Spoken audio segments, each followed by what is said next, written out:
Assalamualaikum warahmatullahi wabarakatuh. Selamat pagi anak-anak kelas 9. Pada pagi hari ini kita masih bisa bertemu dalam pembelajaran jarak jauh. Bapak berharap kalian di rumah tetap diberikan kesehatan dan kemudahan sehingga dapat mempelajari mata pelajaran dengan mudah. Mari kita membaca doa terlebih dahulu, minta kepada Allah semoga kalian diberikan kemudahan dalam mempelajari apa yang akan Bapak sampaikan. Bismillahirrahmanirrahim. Oke, pada kesempatan kali ini di pertemuan keempat, Bapak akan melanjutkan pembahasan yang kemarin untuk bab atletik ya. Kalau kemarin kita sudah membahas tentang tolak peluru ya. Sekarang kita akan membahas tentang lempar cakram ya, masih pada bab di atletik. Nah, silakan kalian buka LKS kalian di halaman 19 ya, tentang lempar cakram. Kalau kemarin Bapak sudah menjelaskan tentang lompat jauh, tolak peluru juga. Nah, jadi Bapak akan review ulang ya, sedikit demi sedikit biar kalian nanti paham betul ya. Nah, jadi untuk lempar cakram ini yaitu masih dalam kategori cabang dari atletik ya. Jadi memang atletik itu olahraga tertua dan cabangnya sangat banyak sekali ya.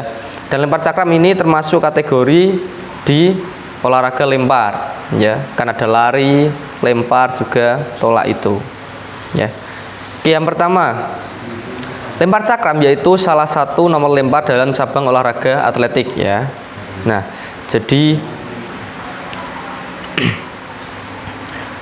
untuk pertama, cara memegang cakramnya ya. Jadi ada 3 cara ya. Di LKS ini silakan kalian buka, nanti silakan kalian pahami keterangannya ya. Yang pertama, cara memegang cakram ya. Yang pertama, meletakkan tepi cakram pada lekuk pertama dari jari-jari apabila memiliki tangan cukup besar dan lebar. Nah, ini untuk buat kalian yang tangannya besar, lebar ya. Yang kedua, jarak antara tangan dan jari-jari tidak semua sama ya. Jadi tangan sama jari-jari itu berbeda. Kemudian letak tepi cakram agak ke ujung-ujung jari apabila memiliki tangan yang pendek. Nah, itu sesuaikan. Ini gambar yang nomor 1, 2, 3 ini. Yang pertama itu memang tangannya bisa mencengkram cakram tersebut ya. Jadi kalau tangannya pendek berarti dipaskan saja di telapak tangan sama di cakramnya ini. Kemudian sikap awalannya. Nah, kenapa ada sikap awalan, sikap tolakan nanti ketika menolak cakramnya, kemudian sikap akhiran. Nah, itu ya. Yang pertama, untuk sikap awalannya. Untuk aktivitas pembelajaran diawali dengan mengambil posisi membelakangi sektor lemparan. Nah, jadi ketika arah tujuannya di sana, jadi membelakangi dari arah sektor nanti lemparannya. Kemudian kaki renggang selebar badan, selebar bahu ya, bahu itu ini ya. Kemudian sekarang gerakan ini ya, untuk macam-macam gerakannya. Oke. Gerakan lempar cakram ya. Kalau kalian pakai tangan kanan, tangan kiri itu terserah kalian. Jadi terbiasanya kalian seperti apa. Yang penting gerakannya nanti benar seperti itu. Oke. Yang pertama, tangan kanan yang memegang cakram diluruskan ya. Misalkan tangan kanan itu diluruskan seperti ini ya, membelakangi. Kalau ini gerakan dari samping itu berarti di samping tubuh kalian ya. Badan menghadap menyamping dari sektor lemparan atau lapangan cakram ya, yang seperti Bapak contohkan tadi. Kalau misalnya lapangannya di sana berarti menyamping dari lapangannya tuh. Yang kedua, gerakan selanjutnya mengayunkan tangan yang memegang cakram dengan memilin atau memutar tubuh ke arah kanan ya. Jadi ketika contohnya ya, ketika lapangannya di sana ya, kalian ini pakai gaya samping menyamping ya. Jadi lemparannya di sini untuk cakramnya diputar ya. Nah, Itu untuk gerakan yang kedua. Itu yang ketiga, pada gerakan ini tangan yang memegang cakram tetap lurus sedangkan tangan kiri menjaga keseimbangan tubuh. Gerakan meyung cakram dilakukan beberapa kali sampai ayunan terasa benar dan siap melakukan lemparan. Nah, jadi tangan untuk kanan, misalkan kalian pakai tangan kanan, tangan kiri hanya untuk keseimbangan tubuh, biar seimbang tidak jatuh, ya. Jadi ketika ini keseimbangan seperti ini aja, ya. Itu untuk cara yang ketiga. Untuk ayunan yang terakhir dilanjutkan dengan melepaskan cakram ke udara dengan cara berat badan pada kaki belakang atau kanan. Nah, itu ya, sesuai yang ada di gambar ini. Nah, jadi seperti ini dilemparkan ke sana. Itu untuk gaya samping yang lebih mudah, gitu. Kemudian sikap akhir. Gerakan akhir atau sikap akhir setelah lepasnya cakram yaitu dengan mengikuti putaran badan dan menjaga keseimbangan agar tubuh kita tidak jatuh. Nah, itu. Makanya ketika melakukan harus santai dan pelan-pelan. Nah, jadi setiap peserta atau setiap pemain itu dikasih jatah 3 kali untuk melempar. Ya. Jadi ketika sudah 2 kali, 3 kali masih saja diskualifikasi salah, jadi nanti tidak bisa melanjutkan ke partai selanjutnya, seperti itu.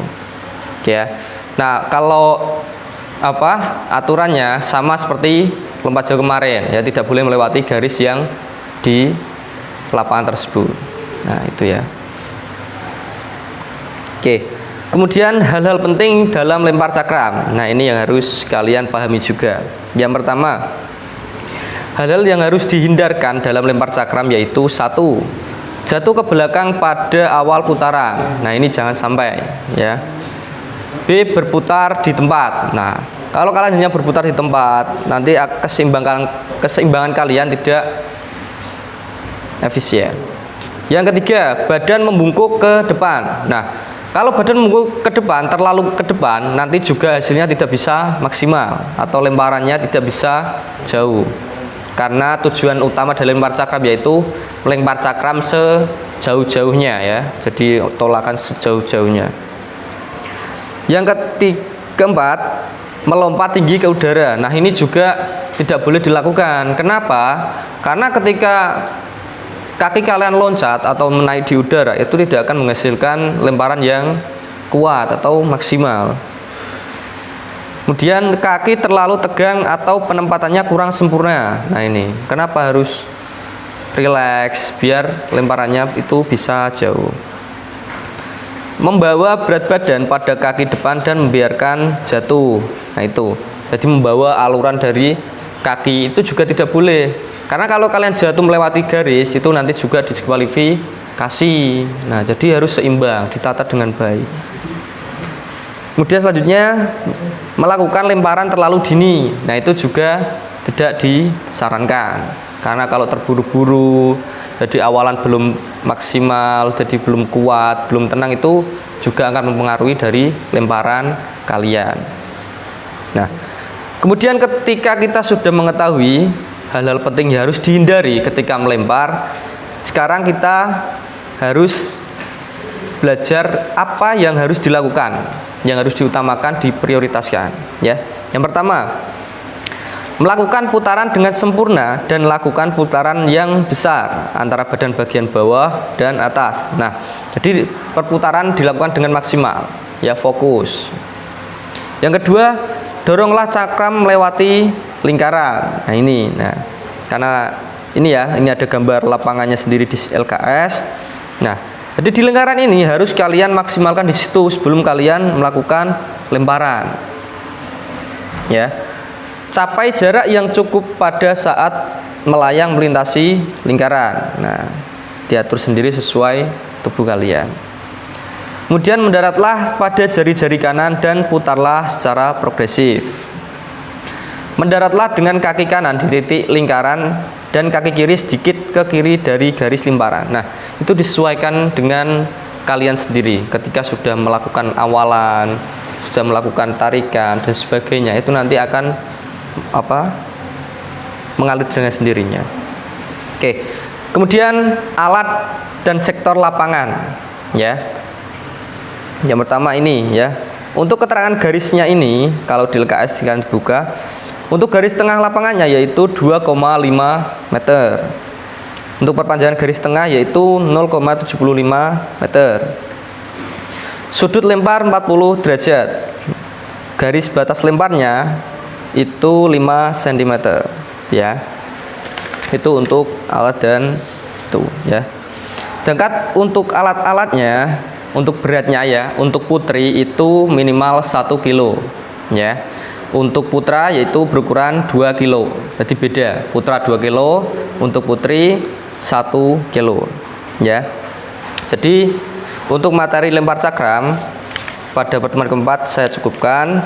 Saya review ulang sekali lagi untuk atletik yang akan kita bahas dan keluar nanti ketika di ulangan, yaitu nanti lompat jauh dan juga lempar cakram ya. Jadi ketika lompat jauh kemarin sudah saya bahas dari mulai awalan, tolakan, melayang di udara, terus pendaratan, itu harus kalian pahami ya. Jadi ketika lompat jauh itu harus lari dengan sekeras-kerasnya, kemudian menolak dengan 1 kaki, terus melayang, kemudian mendarat dengan 2 kaki. Itu yang harus kalian pahami dan diingat-ingat ya. Oke, untuk pertemuan keempat ini Bapak cukupkan. Silakan nanti kalian kerjakan LKS ya, uji kompetensi halaman 24. Nanti dikerjakan nomor 1 sampai nomor 10 ya. Dikerjakan, diulang-ulang. Kalau masih bingung, ditonton video yang sebelumnya juga ya. Oke, sekian dari Bapak, kurang lebihnya mohon maaf. Wassalamualaikum warahmatullahi wabarakatuh.